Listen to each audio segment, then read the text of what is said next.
नमस्कार रायबाड़ी रान्ना चैनेले सकलके स्वागत। आज के रेसिपी पटल कषा। एखाने आमी 300 पटल निয়েছি।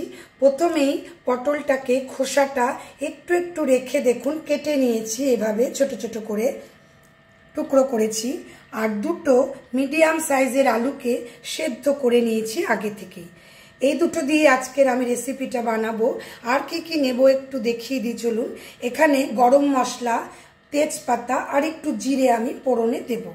এখানে গরম মশলা নিয়েছি গুঁড়ো, এখানে লাল লঙ্কা দেখুন নিয়েছি, এটা আমার কাশ্মীরি লাল মির্চি আর এমনি মির্চি আমি মিশিয়ে রেখেছি, যেটুকু লাগে দেব। এছাড়া একটা ছোট্ট পেঁয়াজ এখানে আমি গ্রেট করে রেখেছি একদম দেখুন মিহি করে। এখানে আছে আদা রসুন একদম ঘষা, 4 কোয়া রসুন আর অল্প একটু এর মধ্যে আমার আদা আছে। এছাড়া জিরে গুঁড়ো আছে বড় চামচের 1 চামচ। এটুকু দিয়ে আমি আজকে রেসিপিটা বানাবো। চলুন এবার তাহলে গ্যাসে যাই, রান্নাটা বসাই। আজকে রান্নাটা আমি সাদা তেলে করব। প্রথমেই অল্প তেল দিই, পটলটা আর আলুটা ভেজে নেব। তেলটা একটু গরম হয়নি, তেলটা আমার হালকা গরম হয়ে গেছে। আলুটা ছেড়ে দিই।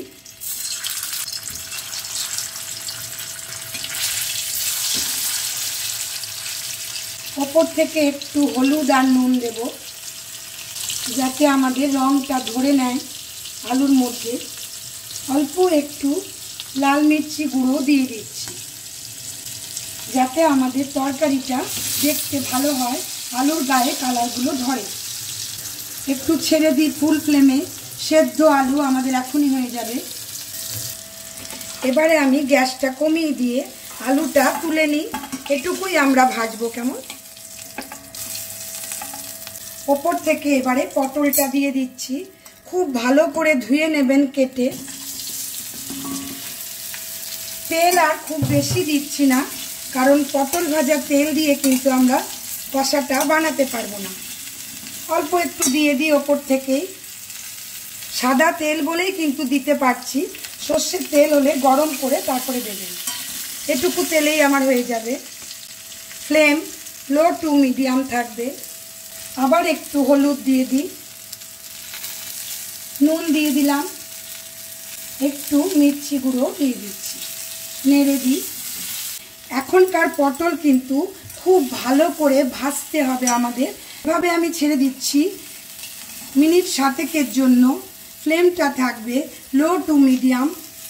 মাঝে মাঝে শুধু নেড়ে দেব, দেখবেন একদম সুন্দর ভাজা হবে। পটলটাও আমাদের কমে আসবে, ঢাকা দেবার কোনো দরকার নেই। এভাবে ছেড়ে দিচ্ছি 7 মিনিটের জন্য। ফ্লেমটা হাই করে দিলাম। দেখুন আমাদের কেমন সুন্দর ভাজা হয়েছে। এটা নিজেরা একটু বুঝে করবেন, যেন এভাবে ভাজাটা আমাদের হয়। নামিয়ে দিই। ফ্লেমটা আমার লো আছে। কড়াইটা তো আমাদের গরম আছে। পটল ভাজার তেলে কিন্তু আমাদের রান্নাটা হবে না, তাহলে একটু কালো কালো হয়ে যেতে পারে। তেলটা ভালো করে গরম হোক। ফ্লেম লো করে দিলাম। জিরে ফোড়ন দিচ্ছি, তেজপাতা, গরম মশলাটা দিয়ে দিলাম। পেঁয়াজ যে বেটে রেখেছিলাম সেটা দিয়ে দিলাম। টমেটো বাটা, ছোট্ট টমেটো এভাবে বেটে রেখেছি, এটা বোধহয় প্রথমে ভুলে গেছি বলতে। এটা দিয়ে দিলাম। জিরে গুঁড়ো দিয়ে দিচ্ছি। আদা রসুন বাটাটাও দিয়ে দিলাম। এখানে লঙ্কা গুঁড়ো স্বাদ মতো দেবেন। অল্প একটু জল দিই, মশলাটা না হলে আমাদের ধরে যেতে পারে। ফ্লেমটা মিডিয়াম টু হাইতে নিয়ে গেলাম।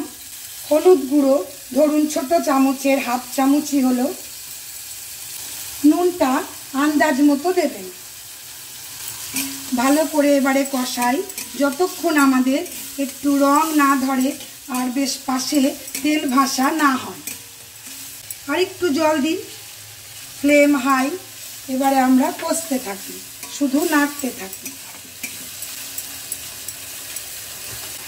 অল্প একটু চিনি দিয়ে দিচ্ছি, সামান্য। এভাবে 1-2 মিনিট নাড়তে হবে। নাড়তে নাড়তে দেখুন কেমন আমাদের তেল বেরোনো হলো, তার মানে মশলাটা কষা হয়ে গেল, কাঁচা গন্ধটাও চলে গেল। এবারে আলুটা ছেড়ে দিই। আলুর মাপটা নিজেরা দেবেন পছন্দ মতন, বেশি কম করতে পারবেন। মাঝখানে কেটে দিচ্ছি।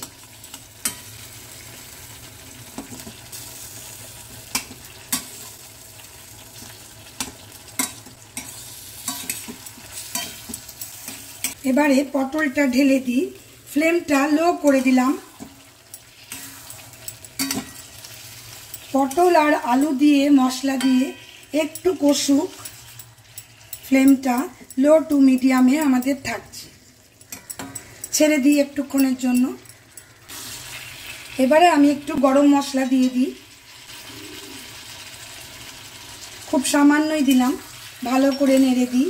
যেহেতু কষা বলেছি সেজন্যই ঝোলটা কম দেব, আর যারা বেশি ঝোল খেতে চাইবেন তারা এখানে জলের মাপটা বাড়িয়ে দেবেন। এখানে আমি কাঁচা লঙ্কা দিচ্ছি, গোটা গোটায়, ঝাল হবে না, শুধু যারা ইচ্ছে করবেন খাবার সময় একটু ভেঙে খেতে পারবেন। এবারে আমার মশলার সাথে সবজিটা কিন্তু মিলিয়ে গেছে, খুব সামান্যই জল দেব।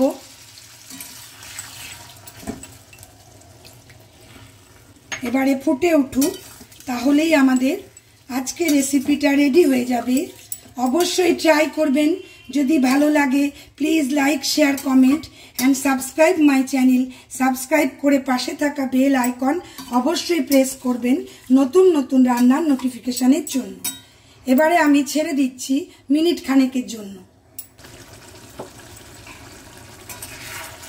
এটুকু ঝোল আমাদের থাক। গরম ভাত, গরম রুটি, পরোটা সবার সাথেই চলবে। গ্যাসটা বন্ধ করে দিই। চলুন এবারে সার্ভ করে দেখাই।